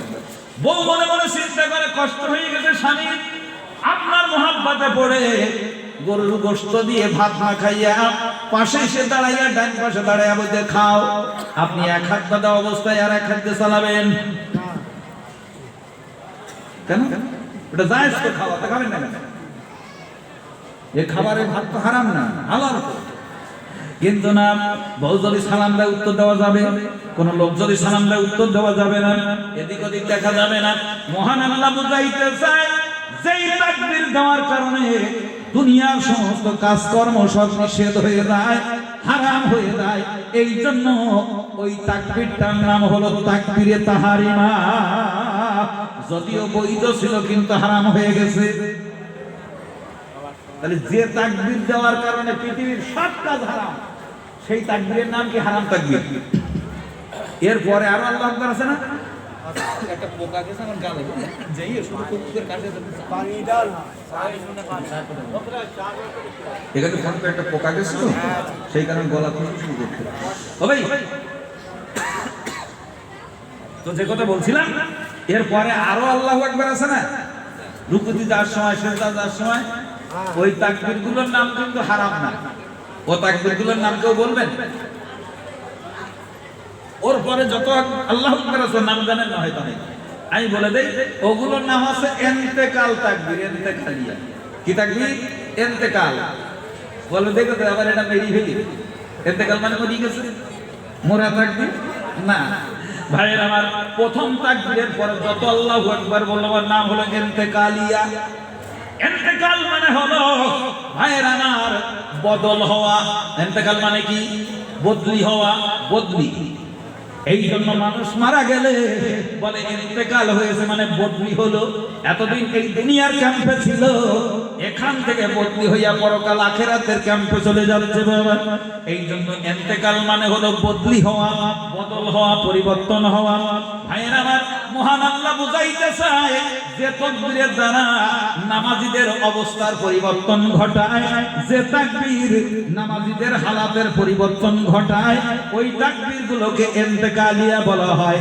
দাঁড়িয়েছিলেন কিরাত যেই হয়ে গেল, ভাইয়ের আমার আলহামদু শরীফ পড়লো, আলাম তারা পড়ার পরে এইবার রুকুতে যখন নিয়ে যাবে, ইমাম কি বলবে? চলো রুকুতে যাই।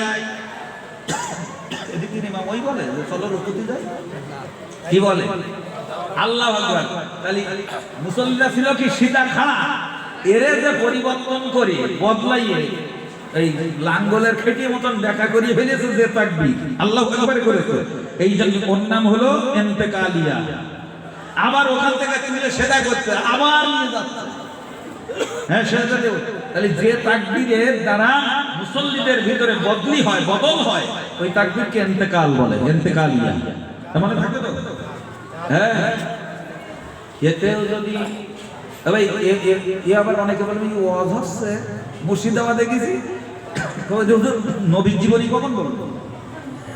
আর যদি নবীর জীবনী হতো না, তখন নামাজ জীবনী বলতে, হ্যাঁ নবীর জীবনী হচ্ছে না। এই নবীর জীবনী 3টে পার্ট রয়েছে। কয়টা? এক হলো শিশুকাল, এক হলো যৌবনকাল, এক হলো নবুয়াত কাল।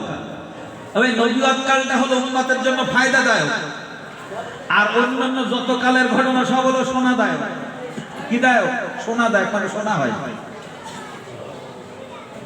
ঘটনা বোঝেননি?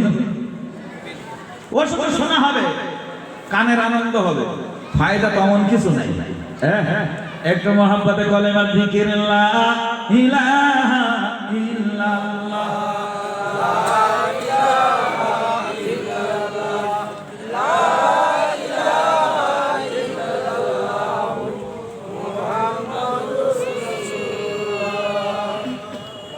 আইরে খোকা আইরে তোরা ব্ল্যাকবোর্ডের কাছে আইরে খোকা আইরে তোরা ব্ল্যাকবোর্ডের কাছে সিন সিন সাদ দাঁত লেখার সুন্দর উপায় আছে।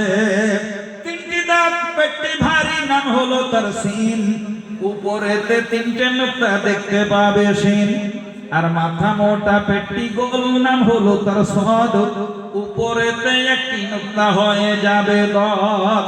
সিন সিন সাদ দাঁত, সিন সিন সাদ দাঁত। এই পর্যন্ত শিক্ষা দিলাম, যাও রে খোকা ঘরে, আরো কিছু বাকি আছে শিক্ষা দিব পরে। লা ইলাহা ইল্লাল্লাহ।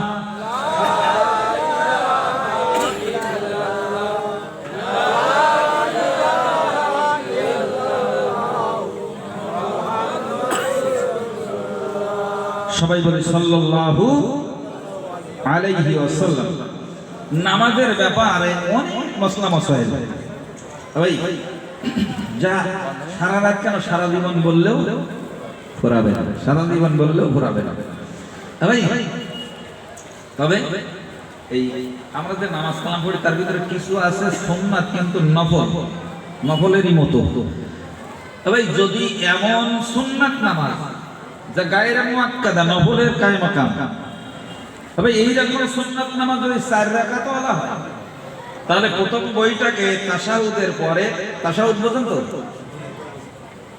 তবে অনেকে বোঝে অনেকে বোঝে না। এক বেচারা প্রায় 60-70 বছর বয়স, তাই বলছে চাচা তাশাহুদ পারেন? তাশাহুদ কি? নামাজে পড়তে বলে নামাজে কোনো তাশাহুদ বলে কিছু নেই। কিন্তু সর্বনাশ যে আত্মাইয়াত বলে, হ্যাঁ ওটা ওরে সর্বনাশ, মানে শুনো নামাজই যারা বলে তাশাহুদ জানে না, ও বলছে আত্মাইয়াত ওটা ঠিক আছে।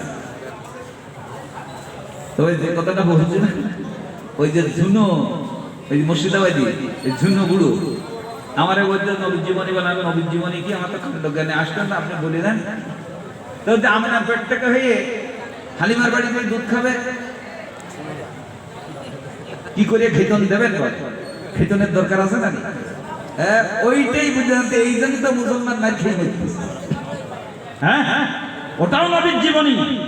তবে নিজের জীবনে বাস্তবে আমল করে জান্নাতি একটা বান্দা তৈরি হওয়ার জন্য ভাই নবুয়তের জিন্দেগিটা বেশি দেখতে হবে। ভাই 40 বছরের আগে উজুর ব্যাপারটাই ছিল না, গোসলের ব্যাপার ছিল না, নামাজের ব্যাপার ছিল না। হ্যাঁ, রাগ করবেন না, সব তো এসেছে আইন কানুন বিধি বিধান শরিয়াত সব তো 40-এর পরে। এই জন্য নবীজির জীবনী পাঠ হলো 3টে, মনে রাখবেন: শিশুকাল, যৌবনকাল, নবুয়তের কাল। তবে শিশুকালে মা আমেনা উনি বর্ণনা করছেন যে আমি যখন মুহাম্মদকে ভূমিষ্ঠ করলাম, অর্থাৎ মুহাম্মদ যখন ডেলিভারি হলো, আমি তার নূরের আলোয় সামদেশের প্রাসাদ দেখতে পেয়েছিলাম। সুবহানাল্লাহ বলবেন না? এই শুধু সুবহানাল্লাহটাই হলো এই পর্যন্ত। এতে শুধু শোনা হলো যে নবী কেমন ছিলেন। রাগ করবেন না। মা আমেনা বর্ণনা করেন, আমি আমার জীবন জিন্দেগিতে আমি মুহাম্মাদের মতো এত সুন্দর কোন মানুষ আমার জীবনে দেখি নাই। ভাই আমার যেই বলেছে দেখি নাই।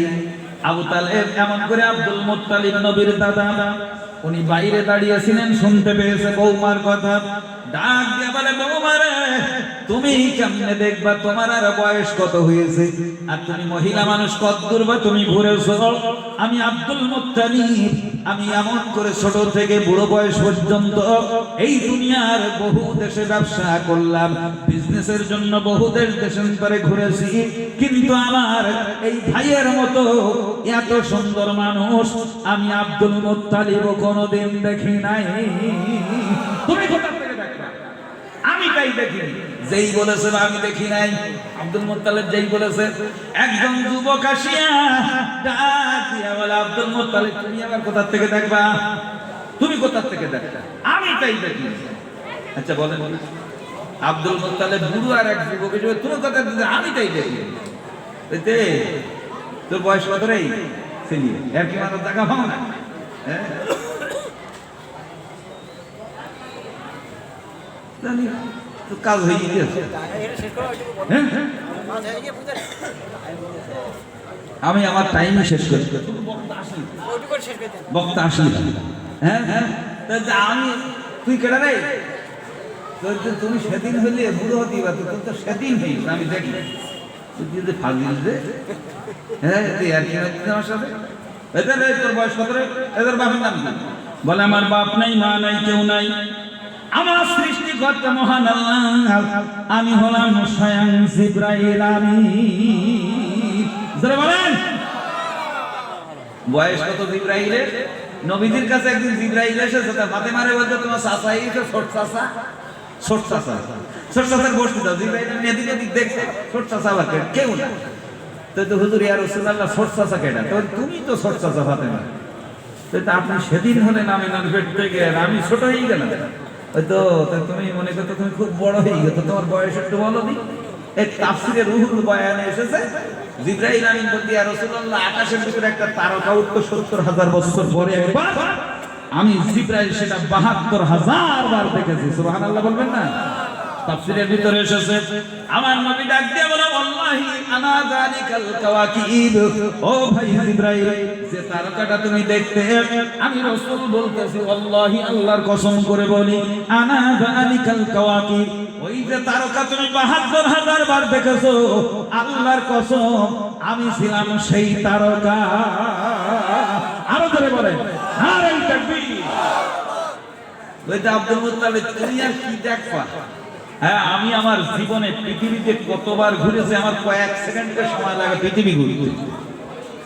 আমি আদম থেকে এমন করে মুহাম্মদুর রাসূলুল্লাহ পর্যন্ত আমি সমস্ত মানুষের রূপ চেহারা দেখেছি, হুর গেলেমান দেখেছি, ফেরেশতাদের দেখেছি, কিন্তু আমি জিবরাইল আমার জিন্দেগিতে আজ পর্যন্ত মুহাম্মাদের চাইতে সুন্দর মানুষ দেখিনি।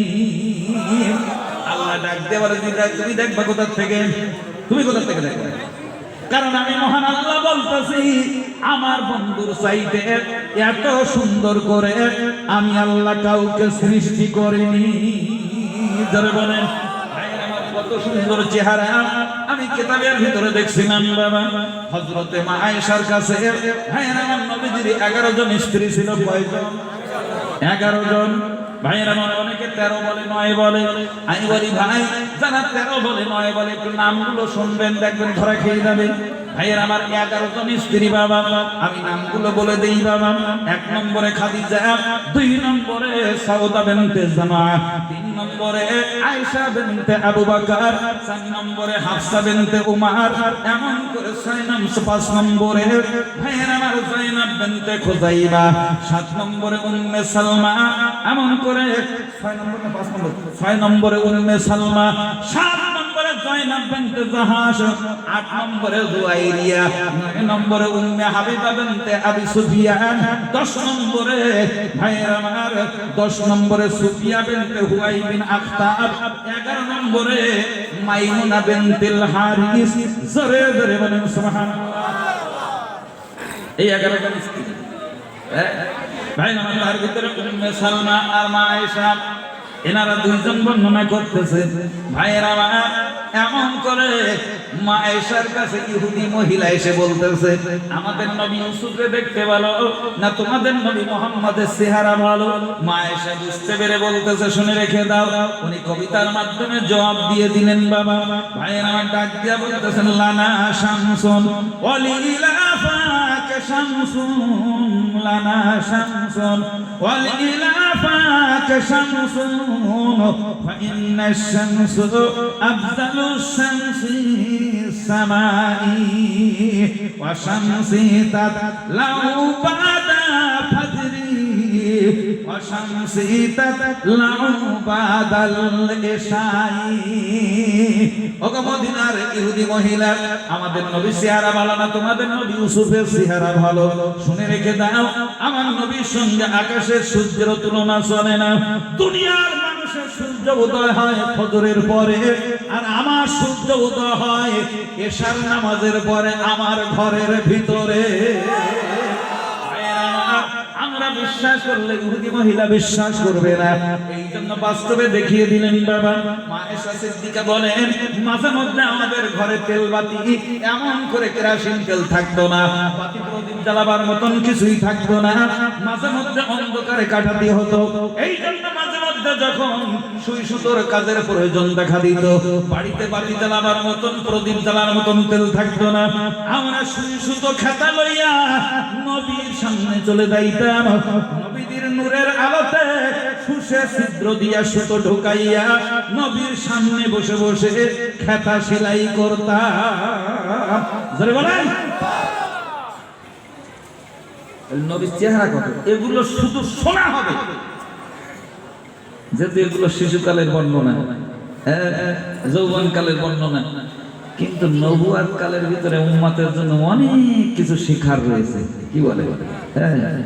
ওই তবে শিশুকাল আর এই যৌবন কাল বলি কারো তেমন একটা গায়ে লাগে না, তেমন কারো একটা গায়ে লাগে না, তো এই জন্য এটা খুব পছন্দনীয়। কিন্তু যেই নবুয়াত কালের কথা বলবো শুধু ধুলাই মতন পড়ে, তো এই জন্যই সব খুশি বলে ওটা বোধহয় নবীর জীবনী না। ভাই মায়ের কাছে সাহাবারা জিজ্ঞাসা করলেন নবীর জীবনী বলেন, তো তোমরা কোরআন পড়োনি? হ্যাঁ, গোটা কোরআনটাই হলো রাসূলের জীবনী। সুবহানাল্লাহ বলবেন না?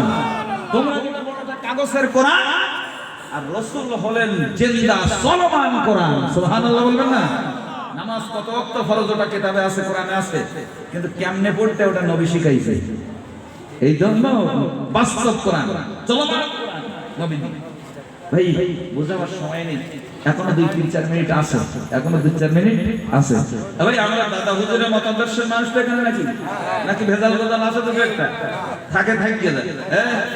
ভণ্ড ভেজাল থাকতে পারে। কি বলে? দয়াল বাবা ভণ্ড বাবা লাগে আমার ডর, দয়াল বাবা ভণ্ড বাবা লাগে আমার ডর, ফেরেশতারা গুরজ মারবে কবরের ভিতর, বাবারে ফেরেশতারা হান্দাই দিবে কবরের ভিতর। নারাই তাকবীর। আছে এমন বাবাই গুনি, পোশাক পরে লয় না পানি, করে শুধু টানা টানি পর্দার ভিতর, শুধু কাটে পাটি পাটি। আছে না নেই? দাদা হুজুরের না ভণ্ড ভণ্ড ছিল নাই? নাউজুবিল্লাহি মিন যালিক। আর ভণ্ড বীরের দলে যারা গুতন আছে না নাই?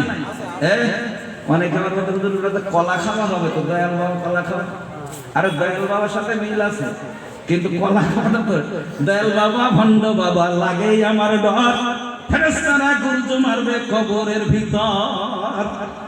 যাও, অনেক বাবা এমন পড়ে রয়েছে বাবা, তারা পেশাব করে পর্যন্ত পানি নেয় না, উযু করা তো বলি আছে না নাই? আমরা ওই ভণ্ডদের দলের, আমরা হলাম হাক্কানি দাদা হুজুরের দলের মানুষ। কি বলেন? দরবেশ হুজুরের দলের মানুষ। বলেন নারাই তাকবীর। ভাই দাদা হুজুরকে এটা একটু বলি দেই, তার মধ্যে সময় হয়ে যাবে। ভাই আবু বকর সিদ্দিক রাদিয়াল্লাহু তাআলা আনহুর বংশধর, অনেকে বিশ্বাস করে না। আমি শুধু এই দাদা হুজুরের বংশ পরিচয়টা দিতে গেলে অন্তত একটা ভালো সময়ের দরকার।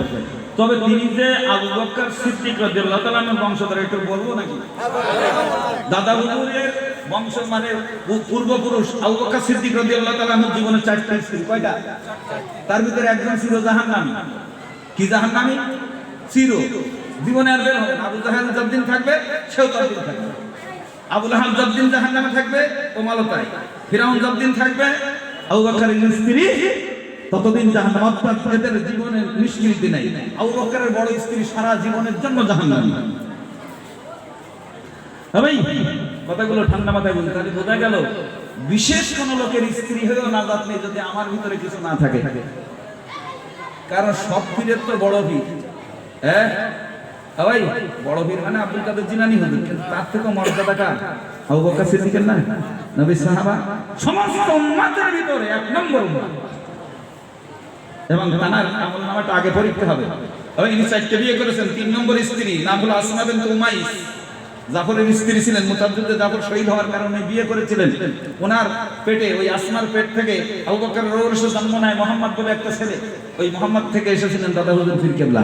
আমার দাদা হুজুর আবু বকর সিদ্দিক রাহমাতুল্লাহ আলাইহি, বাপের নাম আব্দুল মুক্তাদির, মুক্তাদিরের বাপের নাম মুতাসিম বিল্লাহ, মুতাসিম বিল্লাহর বাপের নাম গোলাম সামদানি, গোলাম সামদানির বাপের নাম মুনাক্কার, মুনাক্কার বাপের নাম ওজিউদ্দিন মুস্তাফা, ওজিউদ্দিন মুস্তাফার বাপের নাম মুস্তাফা মাদানি, মুস্তাফা মাদানির বাপের নাম খিজির, খিজিরের বাপের নাম দাউদ, দাউদের বাপের নাম ইসমাইল বাগদাদি, ইসমাইল বাগদাদির বাপের নাম শাহ কালু মিয়া, শাহ কালু মিয়ার বাপের নাম আশরাফুদ্দিন, আশরাফুদ্দিনের বাপের নাম গিয়াসউদ্দিন, গিয়াসউদ্দিনের বাপের নাম মুহাম্মদ, মুহাম্মদের বাপের নাম মনসুর বাগদাদি, মনসুর বাগদাদির বাপের নাম জিয়াউদ্দিন জাহেদ, জিয়াউদ্দিন জাহেদের বাপের নাম রুস্তম খোরাসানি, রুস্তম খোরাসানির বাপের নাম নূর মোহাম্মদ, নূর মোহাম্মদের বাপের নাম খাজা নাসিরউদ্দিন, খাজা নাসিরউদ্দিনের বাপের নাম শাহজাহান, শাহজাহানের বাপের নাম খাজা মোহাম্মদ উদ্দিন, খাজা মোহাম্মদ উদ্দিনের বাপের নাম শাহজায়েদ, শাহজায়েদের বাপের নাম শাহ আরিফ বিল্লাহ, শাহ আরিফ বিল্লাহর বাপের নাম শেখ আমজাদ, শেখ আমজাদের বাপের নাম শেখ আহমদ মুহাদ্দিস,